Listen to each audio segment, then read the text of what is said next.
All right, boys, this is exactly how you are going to break free of lust this year. I'm about 650 days clean by the grace of God, and this is probably the main principle that he taught me. It's simple, it's easy. You don't have to reinvent your whole life or move to a monastery in order to execute this, but it's a simple principle that Jesus Christ taught. And if Jesus Christ taught it, it definitely works. So it's trustworthy and something that you can start doing tonight or whenever you confront the next temptation. So it takes place. Recall the narrative when Peter walks on water in Matthew 14. I'm going to break through each verse and show the progression of how to overcome these temptations.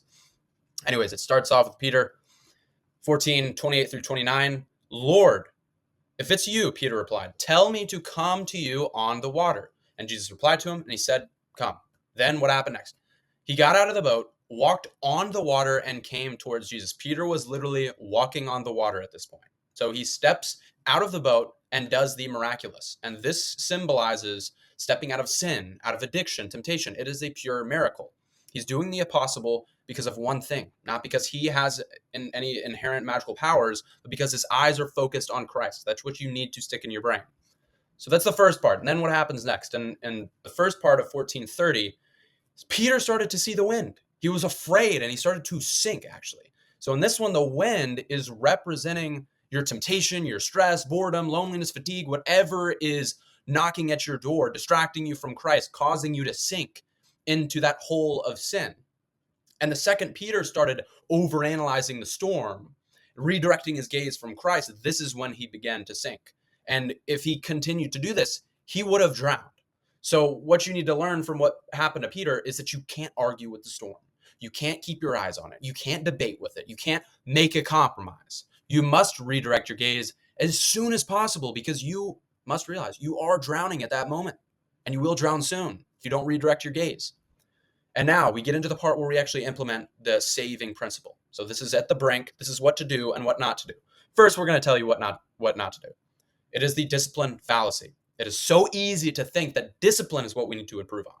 But we need to notice that Peter did not swim harder. He didn't mentally toughen up. He didn't rely on some special freestyle butterfly technique to get him above the water. No, he did not do that. Instead, this is how he was saved. And it goes over this in the second part of 30 and in 31.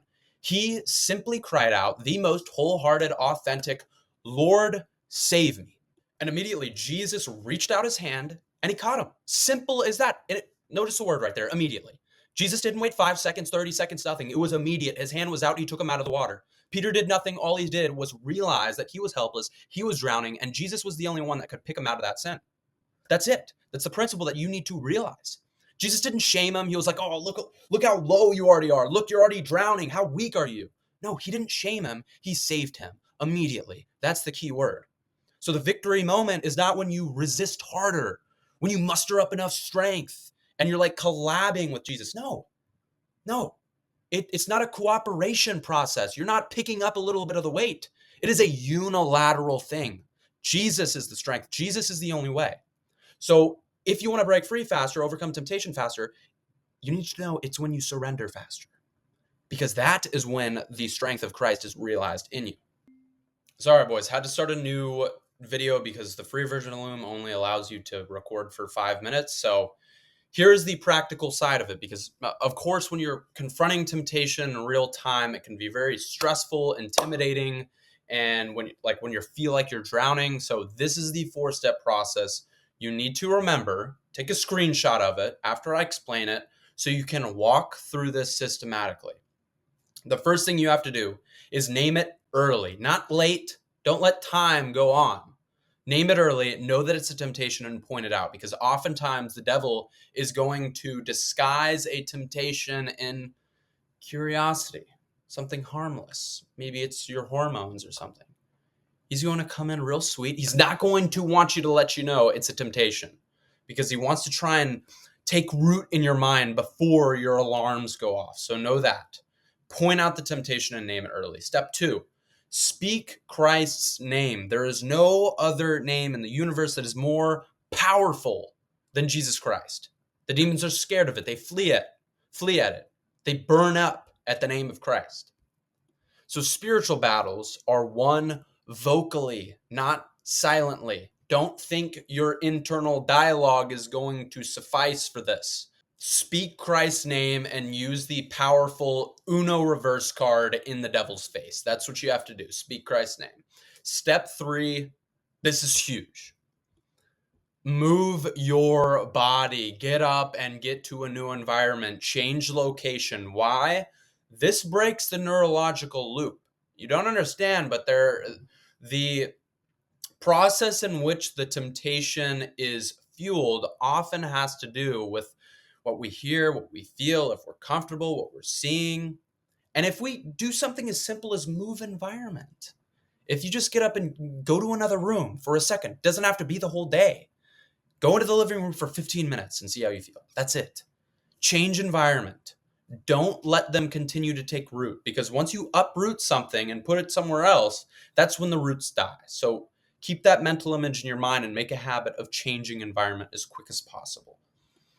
And then 4 is you need to replace the thought. As I was saying earlier, once you uproot something, you need to plant something in its place, or else the weeds are going to keep growing back. So just remember that and replace that with things like scripture, worship, prayer, service. I don't know. Go talk to someone, call your boy, but certainly not nothing. If you leave that hole open, the weeds will grow back. Just know that. Keep that mental image in your mind.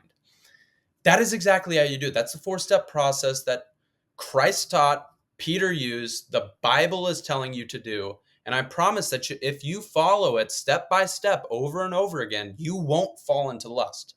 Why? Because it's a biblical principle. It's not my own opinion. So just remember that. And it might be hard the first time. Of course, all good things are hard the first time. But the more you do it and the more you reinforce those neurological pathways, the more you habitualize this, the easier it becomes. It quite frankly becomes impulse at that point. So the more you do it, the easier it gets. Keep doing it. Keep breaking free of lust. And the future is yours.